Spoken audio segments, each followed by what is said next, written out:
Conexão Sagres começando, seja muito bem-vindo, muito bem-vinda a mais uma edição do nosso videocast aqui que debate assuntos importantes para a nossa vida em Goiânia, em Goiás e no Brasil, sempre alinhados com a Agenda 2030 da Organização das Nações Unidas, a ONU, e os Objetivos de Desenvolvimento Sustentável. Hoje, ODS número 4, Educação de Qualidade, focados aqui em Goiânia.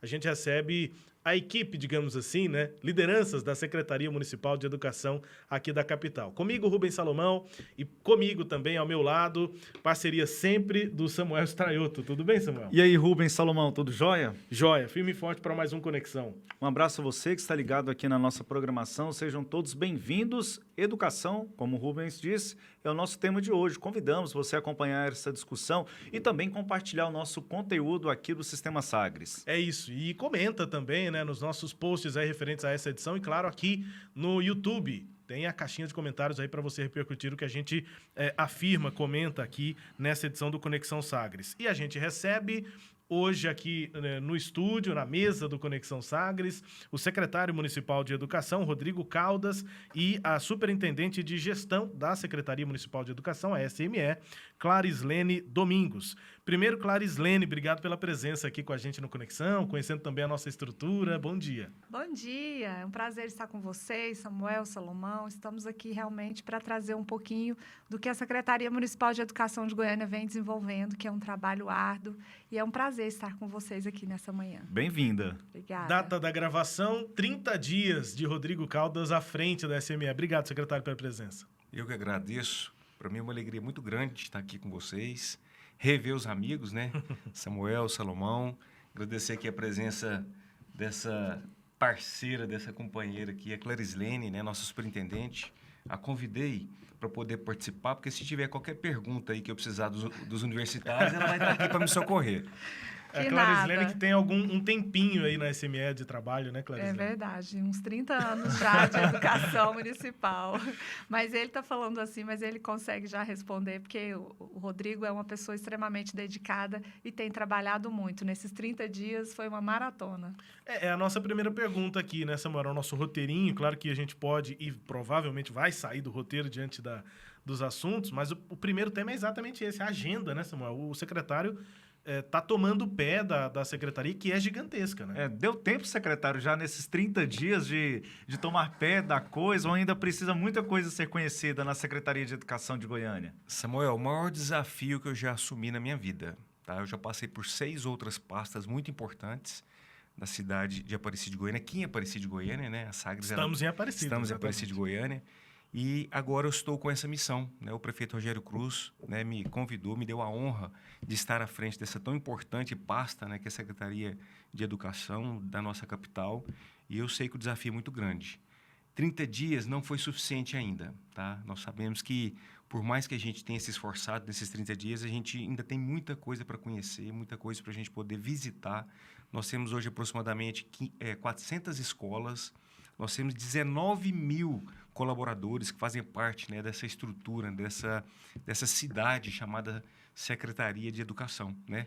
Maior do que até muitas cidades, né, o que a Secretaria é hoje. Então, 400 escolas, 19 mil servidores, e nós temos a responsabilidade de conduzir 111 mil crianças. A gente sabe, né, que recursos são limitados, né, Rubens? Às vezes não dá para atender tudo aquilo o que é possível. E, nesse sentido, o que pode ser tratado como prioritário nesse momento? Naquilo que o prefeito Rogério Cruz colocou para o senhor, assim que assumiu o cargo, o que deve ser tratado como prioridade nesse instante, pensando o fechamento de ciclo, pensando o fechamento aí dessa gestão do prefeito?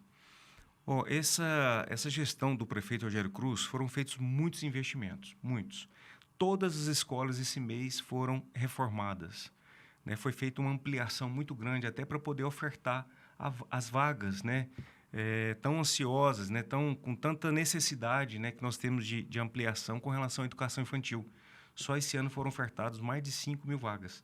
E nós temos ainda, né, uma necessidade de continuar nessa ampliação. Por causa disso, né, o prefeito pediu para que realmente os processos, né, de contratação, de ampliações, de reformas, de construções, sejam realmente colocados como prioridade. Nós estamos retomando esse mês ainda de julho 12 obras que estavam paralisadas, que estavam com problemas, né, pontuais, cada uma numa situação. Por exemplo, tem algumas obras que foram abandonadas, né, por conta das empresas que foram contratadas. E aí nós tivemos que refazer processos licitatórios.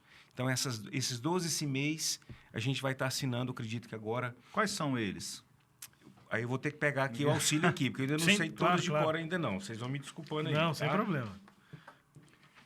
Um deles eu sei que é o do Parque Ateneu, não é? Exatamente. Bom, são 20 obras novas que nós estamos licitando, né, para a gente poder construir, e são 12 retomadas. Além dessas 12, nós temos também 7 obras que nós vamos estar ampliando escolas e construindo também as quadras cobertas, tá? Então, vamos lá.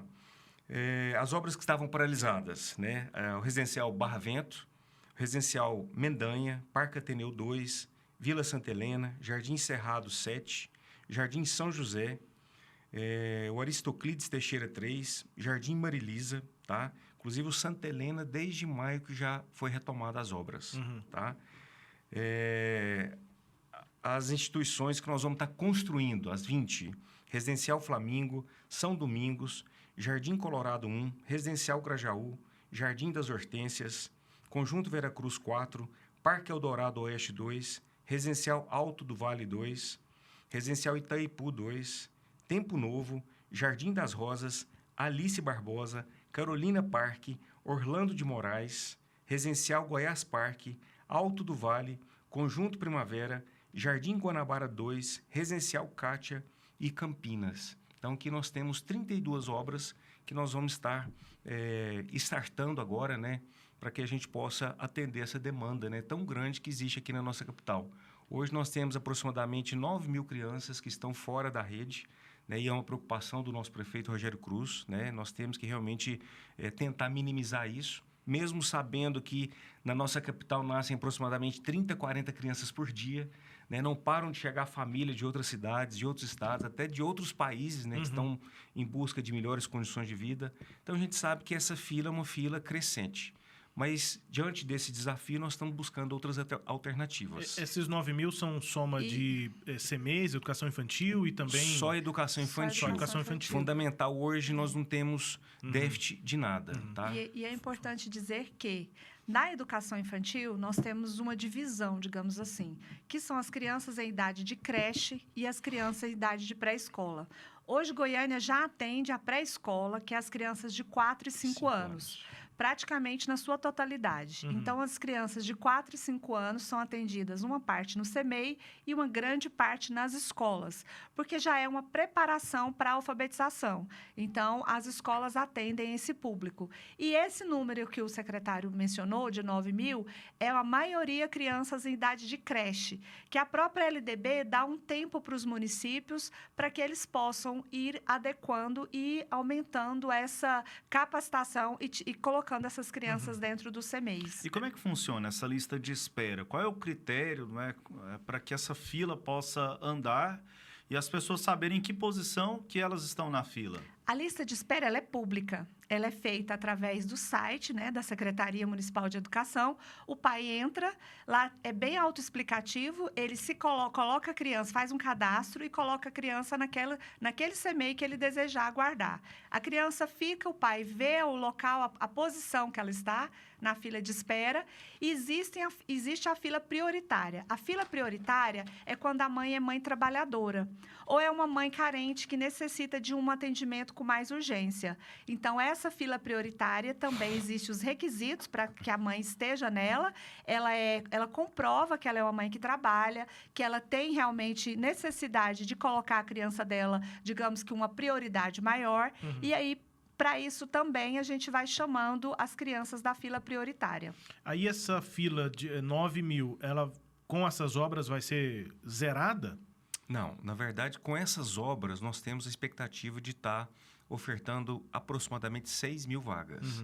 Mas, paralelamente a isso, o que nós estamos estudando com a nossa rede? Os CIMEIs que tiverem espaço físico para a gente poder ampliar, para a gente poder construir mais 1, 2, 3, 4 salas, nós vamos investir nesse segundo semestre também, né? Porque são obras menores, mais rápidas, e a gente vai conseguir diminuir, né, minimizar essa fila crescente. Só sobre as obras ainda, a previsão de entrega dessa lista que o senhor passou é ainda nesse mandato, até o final do ano que vem, ou não? Essas 12 retomadas, cada obra dessa está numa condição. Um cronograma diferente. No cronograma. Por exemplo, tem obra que foi construído 60%. Então, nós vamos só finalizar esses 40% que falta. Tem obra que a construtora fez só a parte fundação e parou. Então, cada uma está numa sequência, tá? Agora, as 20 que se iniciam, né, que a gente vai estar dando ordem de serviço, a gente acredita que no meio do ano que vem elas já vão estar prontas para a gente poder já colocar as crianças. Só sobre a questão da fila ainda, Clarislene e secretário, eu tenho uma impressão de que essa fila nunca vai ser zerada, porque se em algum momento, digamos, né, que com ampliações, com as novas obras, se zere, os 9 mil vão ser supridos. Como o senhor disse, tem crianças nascendo e tem mais pais e mães e responsáveis precisando de creche e a gente continua tendo creches particulares, um monte delas. Então, tem muita gente que vai parar de pagar, eventualmente, um serviço particular para ir para o público. Essa fila, me parece que a promessa de campanha de todas as campanhas que a gente vê ultimamente é de zerar. Me parece que isso é uma promessa meio, para quem está na educação como você, como secretário, meio difícil de chegar nesse fim, né? Olha, eu te digo da experiência que eu tenho, que essa fila ela já foi muito maior.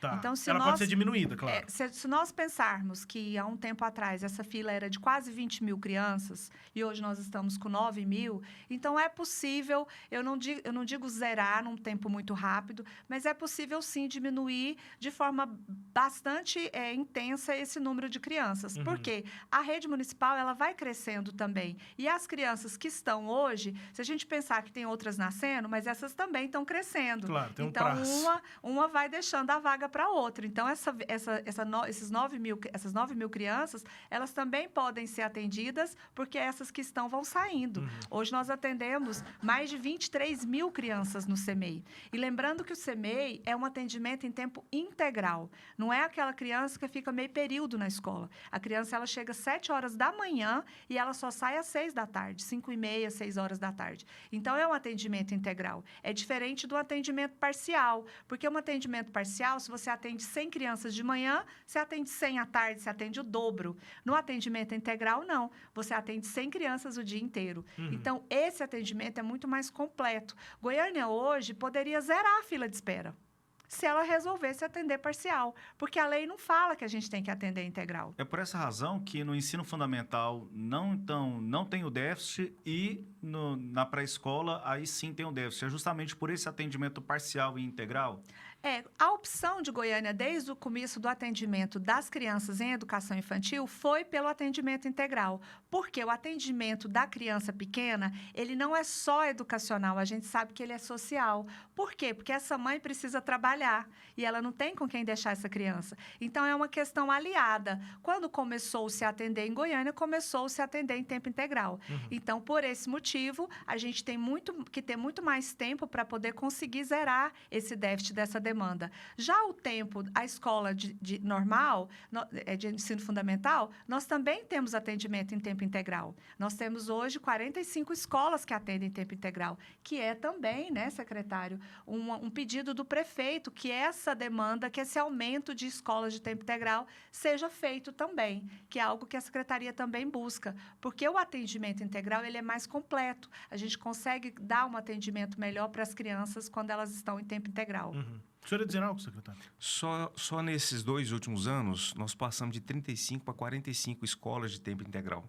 E outro braço também muito importante, que nos ajuda muito, são a rede conveniada. Nós temos hoje aproximadamente 33 instituições filantrópicas que nos ajudam, né? Inclusive o prefeito Rogério Cruz, apresentei para ele um projeto e ele prontamente já me autorizou. Nós estamos finalizando esse estudo para que a gente possa, no dia 5 agora, já contemplar o per capita. O que é o per capita? É um recurso que a gente envia para as instituições, né? Hoje está em torno de R$300 por criança, que vai ser ampliado para R$400, ou seja, um aumento aí de praticamente 30%, né? Uhum. Justamente para poder contemplar essas instituições pelo excelente trabalho que elas desenvolvem, nos auxiliando, atendendo aí aproximadamente 5 mil crianças. Isso deve ser ampliado ou não? Existe esse estudo também. Tá? Essas que já estão conveniadas conosco, algumas têm uma estrutura física para poder já fazer a ampliação e a oferta de mais vagas. Mas outras instituições também? Existe também um estudo, né, que a gente está terminando de realizar também para a gente poder fazer uma ampliação de instituições. Mas para isso tem todo um critério, né? A gente tem que fazer uma fiscalização, tem que fazer uma visita técnica, sabe? Pra gente Não poder... tem licitação para isso, tem? Não, é um chamamento público. É um chamamento público. Chamamento público. Tá? Está no nosso radar essa ampliação também. Justamente porque a gente entende, né? O prefeito Rogério Cruz nos pede sempre, nós precisamos era essa fila, nós precisamos diminuir essa fila. Então, a gente está buscando outras alternativas. Não só de construção, né? Que leva um tempo para a gente poder construir, né? Efetivamente aquela obra, mas também em ampliação de salas, ampliação da rede conveniada. Então, realmente é um grande desafio, mas nós estamos firmes com a equipe envolvida nesse propósito. Só para entender o tamanho dessa rede, o senhor falou 45 escolas em tempo integral. Sim. São quantas unidades no total na rede municipal de ensino de Goiânia? Levando em consideração CIMEIs, escolas, SEMAI, a rede conveniada, são aproximadamente 400 escolas, 377 escolas. Então, nós estamos bem próximo de 400. Nesse segundo semestre agora, nós temos mais ou menos 2 escolas que nós vamos passar para tempo integral, tá? Nós estamos fazendo o estudo de rede para a gente poder ampliar a oferta de vagas na integralidade também para a escola. Essa ampliação de rede, ela também tem como consequência mais profissionais. A atual quantidade o senhor já falou aqui que são 19 mil, né? Supriria essas ampliações? Teria que vir um concurso, um novo concurso? Nós temos um concurso em vigência. Pois é. Nós temos um concurso que ele vai vencer em setembro do ano que vem. Então, a gente está fazendo vários estudos, né? Hoje nós temos um processo seletivo, né, de substitutos, né, que estão substituindo os profissionais que estão de licença, que estão de atestados. São os contratos temporários, né? De um Contratos ano. temporários. Como é que é hoje? É um ano prorrogável por 2? Isso. Para possivelmente 2, né? Justamente. Então, foi feito um chamamento, né, desse último concurso, foi chamado 715 funcionários, né, entre professores, enfim. E a gente já está analisando a possibilidade de fazer um segundo chamamento agora, no segundo semestre, justamente para poder suprir as nossas necessidades. A gente sempre trabalha em conjunto com a Secretaria de Finanças, porque é uma preocupação nossa também que nós não podemos ultrapassar, né, o limite prudencial de investimento em folha, né, que o prefeito não pode ultrapassar isso. Sim. E esse chamamento também vai contemplar os administrativos? Sim, o chamamento é para administrativo. Todas as vezes que a gente faz chamamento, a gente chama professores administrativos, né? Administrativo assistente e o agente de apoio educativo. Tem uma proporção para os cargos, né? Para cada cargo. Nós chamamos geralmente de acordo com a necessidade. Porque como o secretário falou, não basta a gente ter a vaga, a gente também tem que analisar a questão financeira da prefeitura para poder fazer o chamamento público. Porque hoje em dia, o nosso quadro de professores, ele é feito de acordo com a proposta pedagógica. Não é apenas ter o professor, a gente tem uma proposta pedagógica. Dentro dessa proposta pedagógica, por exemplo, hoje, nós temos os nossos professores, eles têm um horário de estudo, um dia que eles ficam apenas para estudar dentro da unidade educacional. Então, essa proposta pedagógica, a forma como ela é implementada, ela faz com que também a gente ou precise mais ou menos de professor. Então, tudo isso é analisado antes da gente convocar o servidor de concurso. Clarisilene, eu queria te fazer uma pergunta, e aí acho que o secretário vai complementar com a vivência dele, com a experiência que ele tem, porque são 30 dias de secretaria. Eu queria perguntar de um processo que é 2020 para cá, e a senhora já está lá há mais tempo que isso, que é a pandemia. A gente já consegue enxergar uma retomada dos níveis de aprendizagem na rede municipal de ensino e a nossa impressão, e com os especialistas com quem a gente conversa, com pessoas da própria SME ao longo desses anos, é de que essas idades do ensino fundamental, esse início de ensino fundamental foram os meninas que mais sofreram com a coisa de ter que estudar em casa, com o afastamento daquele momento de pandemia, e que isso deixaria um legado ruim, né? Sequelas, digamos assim, para a aprendizagem. Qual que é a avaliação que você faz hoje, em 2023, metade do ano? Então, nós assumimos a Secretaria Municipal de Educação, na gestão do prefeito Rogério Cruz, com esse desafio de fazer uma retomada, né, do atendimento presencial. Mas com novas ondas chegando, com foi 2021, né? A onda mais alta foi em 21. Com novas ondas chegando, com o desafio de estar promovendo, de alguma forma, a educação para os nossos estudantes. Porque nós sabemos que a grande maioria dos estudantes não tinha acesso acesso para poder ter a aula online, né? Aquela aula online que tanto foi dita, aquele atendimento online, muitas crianças não tinham condições de ter esse acesso. Não tinham computador, não tinham celular com internet. Então, quando nós assumimos, nós já nos deparamos com esse desafio e nós montamos um planejamento para fazer uma recomposição. Essa recomposição de aprendizagem foi iniciada e ela foi algo que nós trabalhamos duramente para que nós conseguíssemos fazer com que os nossos alunos retomassem a aprendizagem, não só... Em sala de aula. Já em sala de aula. Quando nós começamos essa retomada, Goiânia conseguiu subir o IDEB, né? Nós conseguimos subir do 9º para o 4º lugar. Então, isso significa que o trabalho pedagógico foi feito de uma forma estruturada e hoje nós podemos dizer que sim, estamos conseguindo fazer essa recomposição. Agora, no ano de 2023, nós fizemos também o reforço escolar. Nós temos para todas as turmas de crianças que estão com necessidade de recuperar essa aprendizagem, o reforço. O reforço é dado das 11 horas, das 11h30, que é o horário que as crianças saem, até o meio-dia. Então, todas aquelas crianças que têm uma necessidade de ter um atendimento diferenciado com o professor, ela fica até o meio-dia, na parte da manhã, e à tarde até às 6 horas com o professor para ter esse reforço escolar. E como é feita essa identificação? Porque cada estudante pode ter uma dificuldade diferente, né? Às vezes, na língua portuguesa, na leitura, outro na matemática.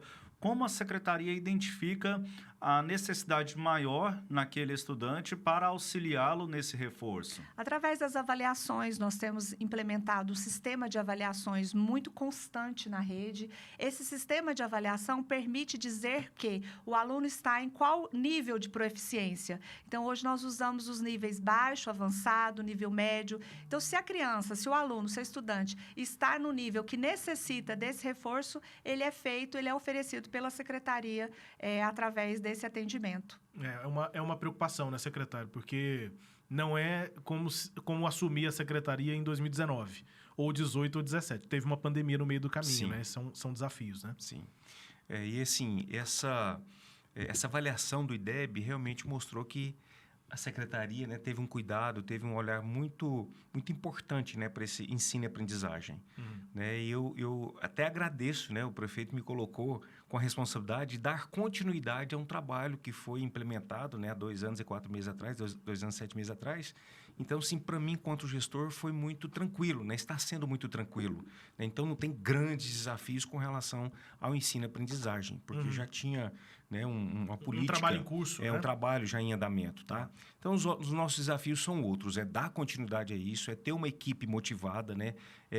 Investir na formação dos nossos profissionais e também investir na rede física, né?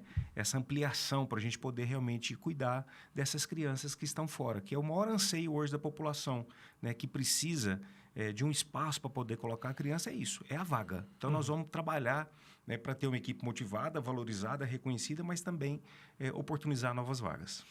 E aí eu queria perguntar tanto para jovens e adultos, quanto para quem está na idade regular da educação, Clarislene e secretário, sobre esses índices de alfabetização. Qual é a realidade hoje do município de Goiânia? A gente sabe que no estado há um esforço, né, para a recuperação dessas pessoas que não se alfabetizaram na idade, pelo menos prevista como correta, como adequada. Como é que está isso em Goiânia, Clarislene? Goiânia tem avançado muito na educação de jovens e adultos. Hoje nós temos 54 escolas que atendem, né, o ensino regular de adultos, de jovens e adultos, e nós fazemos esse acompanhamento assim de muito perto, porque a educação de jovens e adultos é um desafio. É um desafio porque você tem, além de oferecer, você tem que propiciar que esse adulto possa frequentar esse ensino noturno, que não é um ensino fácil, porque o adulto geralmente ele trabalha, ele é aquele aluno trabalhador, então ele já tem uma dificuldade para frequentar a escola. Então nós oferecemos um jantar que é muito bem elaborado por nutricionistas, para que o aluno chegue do seu trabalho, vai direto para a escola, então ele possa se alimentar com qualidade. E fazemos... Nesse sentido, Clarice, desculpe interrompê-la, mas só para não perder o raciocínio, a busca ativa ou as buscas ativas que são feitas, né, de forma constante, elas têm trazido algum efeito? Tem trazido muito efeito, porque hoje nós colocamos um coordenador de turno em todas as escolas que atendem o noturno, para que esse coordenador ele faça essa busca ativa como prioridade. Porque antes a gente tinha as turmas de educação de jovens e adultos e apenas um coordenador pedagógico acompanhando. Agora, no ano de 2023, a gente propôs para o secretário e a gente conseguiu colocar um profissional, que é esse coordenador de turno, e ele é específico para coordenar toda essa questão de busca ativa na escola. Fizemos parceria com associações de moradores, fizemos parceria com igrejas, para chamar esse idoso, essa pessoa que está realmente precisando ainda se alfabetizar para dentro das escolas. E dentro do ensino regular, da educação do fundamental, nós também temos um desafio, que é a educação, que é a alfabetização na idade certa. Essa alfabetização na idade certa é fazer com que aquela criança de 6 anos que ingressa no ensino fundamental, ela saia do primeiro ano alfabetizada ou já com o processo de alfabetização em curso, que vai ser complementado no segundo ano do fundamental. Isso é um desafio para o Brasil inteiro, não só para Goiânia, porque eu falo que uma das maiores inclusões que nós podemos fazer é a gente alfabetizar um aluno na idade certa. Porque você imagina, com 10 anos, uma criança que não sabe ler. Essa criança, ela está inclusa ou ela está exclusa? Ela está exclusa do processo educacional. Às vezes, ela está dentro da escola, mas ela não se sente participante. Sim. E daqui a pouco nem na escola mais vai estar. Vai gostar de ir, porque ela não sabe ler, ela não tem esse acesso à alfabetização. Então, esse é um desafio que nós encaramos com muita seriedade dentro da educação municipal de Goiânia. E é possível a gente estimar um percentual de quantas crianças nessa idade regular saem alfabetizadas ou não saem alfabetizadas?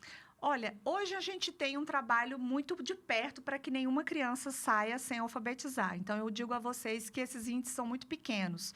Agora, nós temos também crianças que têm outros tipos de dificuldade, que não é apenas de aprendizagem, que são crianças que necessitam de um acompanhamento diferenciado. Então, nesse aspecto, nós fazemos também um trabalho com a inclusão, que é aquelas crianças que têm autismo, são crianças que realmente precisam ter algum tipo de TOD, que necessitam de um acompanhamento que o secretário até citou, do SEMAI. O SEMAI é um Centro Municipal de Apoio à Inclusão, onde nós temos um atendimento multidisciplinar para atender as crianças que têm outros tipos de necessidade que precisam não somente do professor pedagogo, mas também de uma equipe multidisciplinar para fazer com que ela se desenvolva. O que é esse TOD que a senhora falou?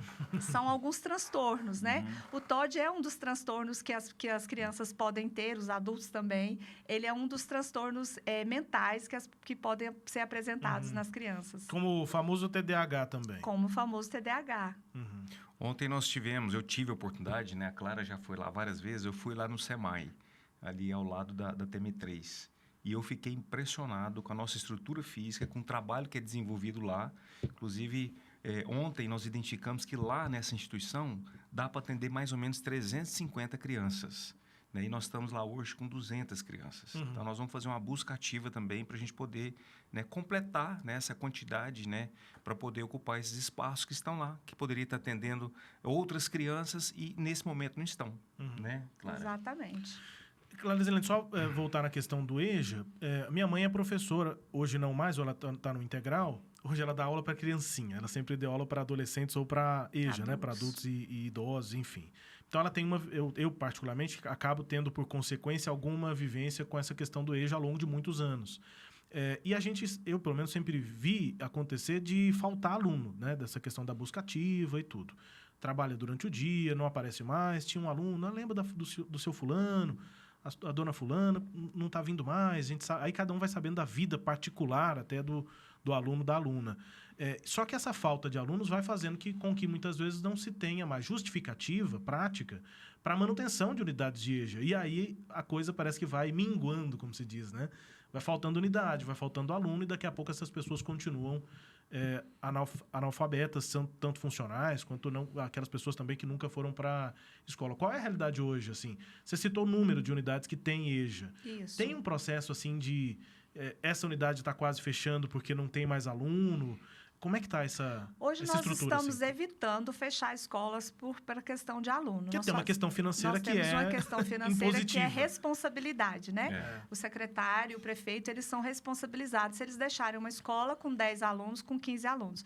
Hoje a gente faz uma gestão compartilhada. Nós pegamos uma escola que está com pouco aluno e uma outra escola que está com pouco aluno também e colocamos um grupo de professores para atender as duas escolas. Então, nós estamos pensando alternativas. Aí o professor que roda. O professor que roda. Entendi. Porque antes a gente tinha os grupos de professores exclusivos das escolas e isso gerava um custo muito alto, como você citou, e pouco aluno frequentando naquela escola. Então, nós estamos fazendo dessa forma e deixando as escolas em pontos estratégicos.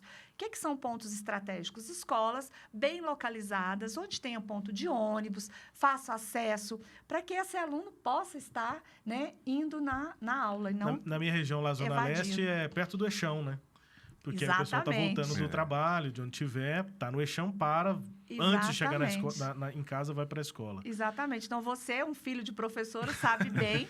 Então, a gente tem que ser perto do Eixão, senão tem que ser não perto dos pontos de ônibus, dos locais de fácil acesso, porque esse adulto, esse idoso, ele tem essa dificuldade também de locomoção. É verdade. A gente tem que facilitar, deixar umas escolas mais próximas. Então, a gente tem feito dessa forma. Hoje, se você analisar o número de escolas e a capilaridade onde elas estão localizadas, você vai perceber que são escolas bem localizadas e com essa facilidade. Um grupo de professores contemplando 2 escolas, para que a gente possa diminuir esse gasto também, né?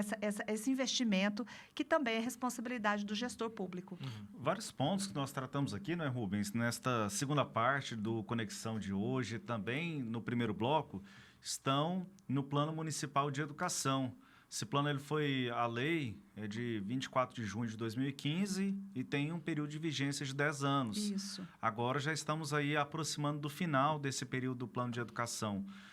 Primeiro, qual a avaliação do plano atual que está em vigor e como já está o processo de construção do novo plano municipal de educação? Bom, o Plano Municipal de Educação, ele é feito a muitas mãos, né? Ele é construído a muitas mãos. Então, eles são várias entidades que se reúnem para fazer esse planejamento. Nós temos o Plano Nacional de Educação e os planos estaduais e municipais. Em Goiânia, nós acompanhamos de perto a evolução das metas. Um dos nossos desafios, o secretário já citou, que é aumentar as crianças da educação infantil. O Plano Nacional previa 80%, cerca de 80% das crianças dentro da educação infantil, e nós já temos esse número de 80%, 80% da demanda apresentada. Então, nós estamos agora avançando nas discussões com as entidades, com os sindicatos, para que o próximo Plano Nacional, que vai prever uma década, né, de planejamento na educação, possa também avançar nessa questão de aumentar o índice, a quantidade de crianças dentro das salas de aulas da educação infantil. Como é que está esse passo a passo, né? Levando em consideração essa revisão e também a participação. A senhora falou muitas mãos, né, envolvidas nesse processo, mas até mesmo para poder rever os indicadores, a condição. Nós tivemos recentemente a divulgação do censo, né? Então muda, por exemplo, o parâmetro de população, de expectativa de vida, entre outras coisas, de condição socioeconômica. Como que isso também pode ser passado para esse plano, pensando na construção com esses novos elementos? Nós fazemos várias audiências públicas, né, para pensar o Plano Nacional, o Plano Municipal de Educação.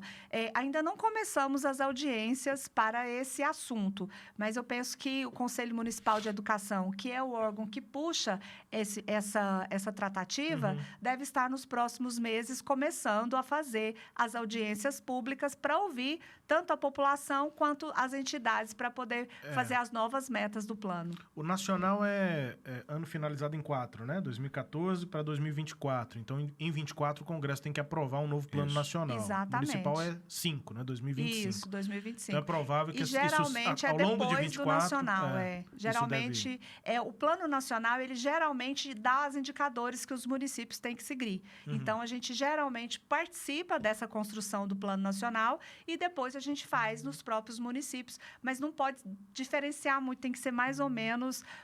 os indicadores têm que partir do plano nacional. O plano tinha que ser mais popularizado, assim? Todo mundo tinha que saber o que é o plano ou é só quem é professor mesmo? Eu acredito que a Clarislene? população tinha que Porque ter mais não é, né? conhecimento. Ninguém sabe que não existe é. um planejamento Ninguém para a sabe. educação. Ninguém sabe, ninguém conhece as metas, ninguém sabe o que é que os municípios têm que alcançar. Então, acho que a população precisa realmente saber mais o que é o plano nacional, o que é o plano municipal de educação, para cobrar, inclusive, né? Porque nós temos uma população que precisa ter conhecimento. Se você não tem conhecimento, você não tem como cobrar das pessoas que estão aí na política, né? Do prefeito, dos Sim. candidatos, para poder Deputados, enfim. exatamente, E deputados. a gente está num momento político, né, secretário, de cobrança. E na educação, então, muita gente dando pitaco, né? Dizendo, não, mas eu tinha que ter tal disciplina, tinha que ter uma outra disciplina. O pessoal nem sabe que isso funciona, isso existe no Brasil. Debate sobre que disciplina vai ter ou não. Em Goiás, no plano estadual, vai ter história de Goiás, não vai ter. Esse debate existe. Existe um conselho de educação, enfim. E aí o pessoal fica nessa...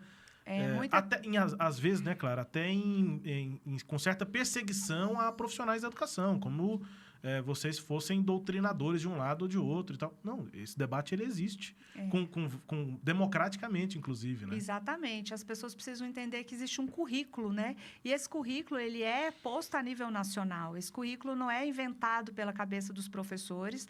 O MEC, ele dá essa diretriz curricular nacional e essa diretriz curricular, ela tem que ser seguida. Por que existe uma diretriz curricular que vai dizer qual a disciplina que deve ser ministrada e como essa disciplina deve ser ministrada nos anos iniciais? Porque é feito todo um estudo com base em pessoas que estão ali para entender o processo educativo e o processo de aprendizagem da criança. Então, a criança, ela tem um processo de aprendizagem que a criança, a gente sabe que vai até mais ou menos 10 anos. A adolescente, a pré-adolescência, outro processo. Então, o viés já é diferente. Qual é o currículo que a gente tem que implementar para um pré-adolescente e para um adolescente? Então, isso aí vem realmente já posto e as redes municipais, estaduais, elas têm que cumprir. Então, não é simplesmente porque o professor resolveu, como você disse, doutrinar ou deixar de dar uma certa disciplina. Isso aí nós temos já esse currículo que é prévio e nós temos que seguir, que é o que realmente dá conta da aprendizagem. Porque hoje a gente percebe, né, secretário, que quando a escola não segue o currículo, quando a escola não faz um planejamento dentro de uma base curricular que já está prevista, a gente tem as dificuldades da aprendizagem da criança, porque o currículo ele é pensado para atender aquela faixa etária. Nesse sentido, ainda dentro do plano, quando a senhora citou um aspecto que me chamou muito a atenção quanto à demanda, né, o cumprimento dela. Estabelecendo aí também, né? Analisando as outras metas, dá para a gente estabelecer um percentual do quanto o plano já foi cumprido aqui no município de Goiânia? Você fala na questão da educação infantil? O plano como um todo, né? Assim, qual o percentual desse plano que foi cumprido, do plano vigente? Olha, são muitas metas. O plano ele é bem completo e tem metas em todos os sentidos. Tem metas desde a parte de atendimento à criança, como também aos profissionais, né? O plano ele abrange toda essa parte de atendimento de carreira, de avanço da carreira do profissional, abrange também questões vinculadas à parte de inclusão, que é algo que a Prefeitura de Goiânia tem trabalhado muito na inclusão. Nós temos uma gerência de apoio à inclusão. Abrange também a questão da formação do profissional, que é essa formação continuada. Então, hoje nós temos, assim, várias frentes dentro do Plano Municipal de Educação e eu diria a você que nós estamos bem em todas elas. Lógico que é difícil a gente chegar a 100% em todas as metas, porque são metas, às vezes, muito complexas. Tem também metas da educação de jovens e adultos, e nós esbarramos na busca ativa, esbarramos na dificuldade do aluno estar dentro da escola, mas todas essas metas nós estamos cumprindo. Vamos colocar aqui, você quer um número, né? Que Goiânia cumpra no Plano Municipal de Educação. Eu acredito em torno de 90% nós estamos cumprindo. Existe aí um percentual ainda a ser buscado, mas a gente tem avançado bastante. Dar nota não é fácil, né? Não é fácil.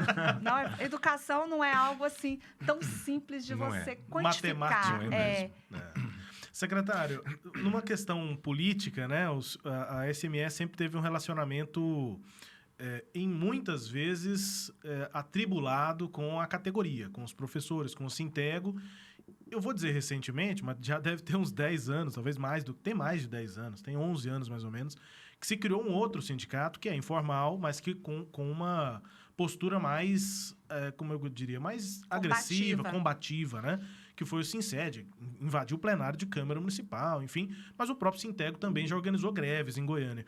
Como é que está a conversa atual do senhor como secretário com o sindicato e com os professores? O que o senhor ouve da categoria? Eu até recebi a visita, né, da Bia semana passada lá. Ela estava um pouco preocupada com a questão do cumprimento, né? Eu acho que eu nunca vi a Bia tranquila, assim. Ela está sempre preocupada com alguma coisa. Mas assim, o meu relacionamento com ela é muito bom, entendeu? Eu admiro muito o trabalho dela. Eu tô falando assim porque eu conheço bem a Bia. Se ela estiver assistindo, ela vai entender o que eu tô falando. Ela tá sempre bastante engajada nos assuntos. Né? Sempre tem uma pauta ali, né? Isso. E nesse dia fui eu que a provoquei. Fui eu que a convidei para poder ir lá na secretaria, até para poder a gente estar junto, né? Nas conversas, nas discussões. Porque no outro dia, ela tinha feito uma convocação para as pessoas estarem com ela na Câmara. Né? E era um dia de aplicação da prova, né? De uma prova de avaliação. Aí eu falei, Bia, quando for assim, me avisa, sabe? Porque eu te falo a melhor data para você poder ir. Né? Eu já estive lá na Câmara ontem, conversei com os vereadores estão sensíveis, tá? Eu acredito que esse projeto vai passar pelas comissões sem nenhum problema. Já conversei com o presidente, já conversei com os relatores, né? Porque passou por 3 comissões, né? De justiça, de trabalho. Então, sim, ficou muito bem organizado. E ela tinha marcado de ir no outro dia. E eu tinha acabado de chegar de lá. Ela falou, não, secretário, bom demais, fico feliz, entendeu? Então, sim, eu acho que essa conversa, esse diálogo, ele é muito importante, né? Porque as categorias, lógico, elas querem melhorias, né? Eles querem que a prefeitura faça o dever de casa, né, nosso, né? E nós estamos lá para poder realmente fazer, cumprir. Então, essa conversação ela é muito saudável, tá? Eu com a Bia, né, com os sindicatos, né, que são efetivos, né? A gente está sempre de portas abertas para poder conversar, né? Porque a gente não esconde informação, né? Se nós temos condições de cumprir, nós vamos cumprir. Agora, o que a gente não dá conta, porque depende de uma aprovação, de uma avaliação, de uma autorização da Secretaria de Finanças, a gente também tem que ter o bom senso, né? É o que nós estamos fazendo agora. A gente quer muito cumprir com a questão da database, com a questão dos planos, né, de carreira, só que eu dependo agora de uma autorização, né? Nós temos, inclusive, foi implementado aí uma comissão, né, para a gente poder avaliar, né, o que pode ser feito, o que não pode ser feito.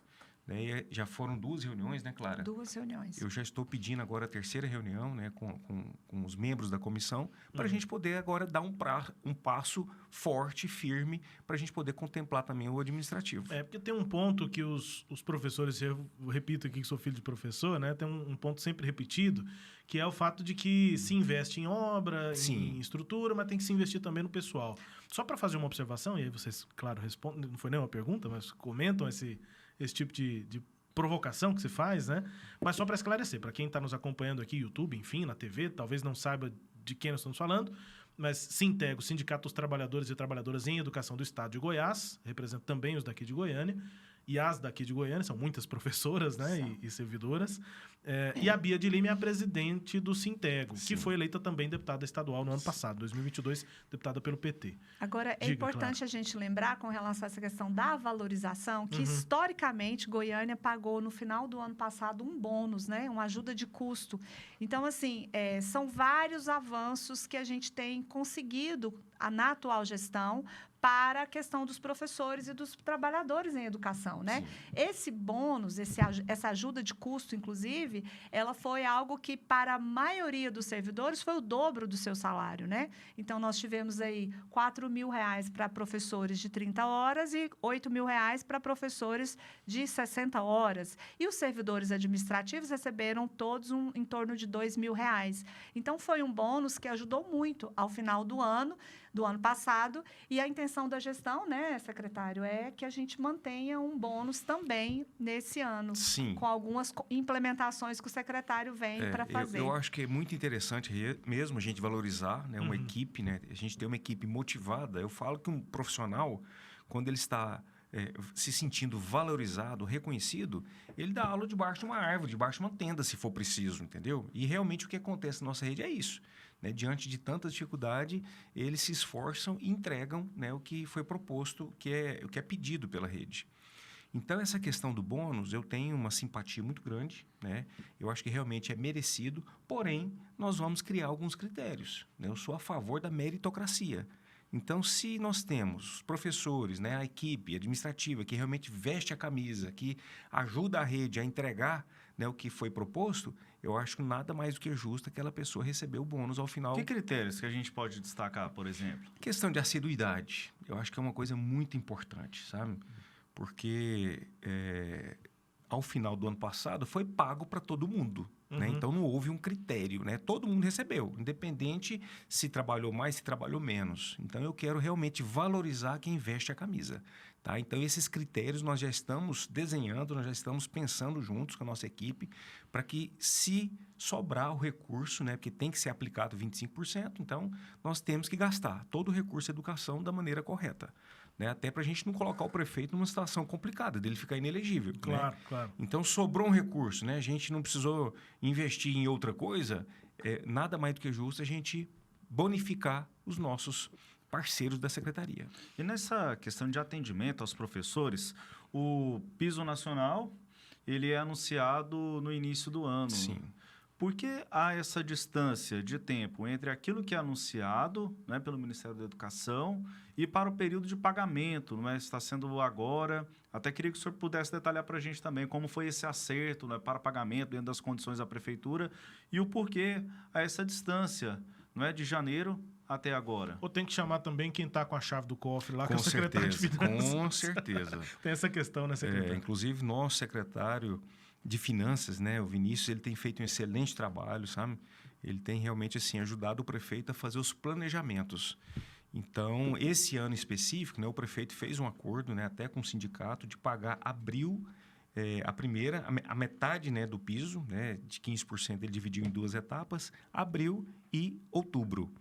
Só que, infelizmente, em abril e maio não foi possível, não foi liberado pelas finanças a gente executar esse pagamento. Então, foi feito o pagamento agora em junho. Acredito que até hoje, né, o pagamento saiu, Clara? Sim, hoje. Está todo mundo feliz. Saiu. Então, o pagamento saiu hoje, já com esse 7,5% de aumento. E ficou combinado também. Também foi uma pauta, né, do sindicato, né, conversando com a Bia nos pediu, a gente levou isso, né, para a SEMAD e a gente deixou acordado que julho nós vamos estar pagando abril e maio, que foi um compromisso que o prefeito Rogério Cruz fez também, né, com os professores, de pagar julho o retroativo. E maio nós vamos pagar os outros 7,5%. É isso. E aí, só fazendo um esclarecimento para quem está nos acompanhando, o senhor citou na resposta anterior a questão do projeto. O projeto já estava discutiu com o relator, enfim, foi aprovado e fala exatamente sobre essa questão do piso, né? O pagamento do piso para os servidores da educação. Como eu sabia a data que o projeto de lei ia estar passando pela Câmara, eu tive o cuidado de ir lá. Primeiro, para me apresentar, eu tenho uma boa relação com todos os vereadores, né? Quero aproveitar e mandar um abraço aqui, né, para o presidente, né, para todos os vereadores que fazem parte ali da Casa de Leis. E eu tive o cuidado de ir lá, para pedir para eles empenho, né, de fazer com que aquele projeto passasse pelas comissões de uma maneira rápida. Porque se a gente não corresse, não teria tido condições de pagar agora, né? É isso, o secretário de Educação, quase falei de Finanças, secretário de Educação de Goiânia, Rodrigo Caldas. Rodrigo, muito obrigado pela presença, sei da agenda do senhor, pela disponibilidade de estar com a gente aqui, um bom trabalho para o senhor. Eu que agradeço a oportunidade, viu, Samuel, Salomão, parabéns pelo trabalho de vocês. Tive a oportunidade de conhecer aqui as instalações da Sagres, né? Isso. Então, eu fico muito feliz com o trabalho que vocês desenvolvem também. Me coloca à disposição. Sempre que precisar, agora que a poeira baixou, né? Eu estou sendo convidado para vir aqui desde o dia 2 de junho. E, sim, infelizmente, eu não pude estar aqui nesses 30 primeiros dias, mas estou aqui hoje para poder honrar esse compromisso nosso. Não, sem dúvida. Um prazer receber o senhor. Obrigado pela estada aqui, pela visita. E, claro, muito obrigado também pela visita e pela entrevista. Eu que agradeço. Me senti muito honrada de sentar nessa bancada, nessa mesa com vocês. Obrigada, Samuel. Obrigado, Salomão. Obrigado ao secretário por ter me convidado. Inclusive, queria dizer ao secretário que ele é muito bem-vindo nessa rede. Nós temos sempre falado isso para ele. Essa rede o acolhe, é uma rede acolhedora e ele tem muito a contribuir conosco e nós estamos aqui de mãos dadas para melhorar essa educação de Goiânia, né, secretário? Obrigada a vocês pelo Clarislene dos Domingos, superintendente de gestão da Secretaria Municipal de Educação. E o Samuel Straioto. Até mais, Rubens. Um abraço a você. Obrigado a todos que nos acompanharam aqui no Conexão Sagres. Até uma próxima. Quem sabe a dupla volta, o Rubens e o Samuel. Enfim, o Conexão Sagres com certeza volta, trazendo sempre assuntos importantes aí para a sua vida. Obrigado pela sua companhia até aqui. Se inscreva aí nos canais do Sistema Sagres nas redes sociais, no YouTube também. E até a próxima. Grande abraço.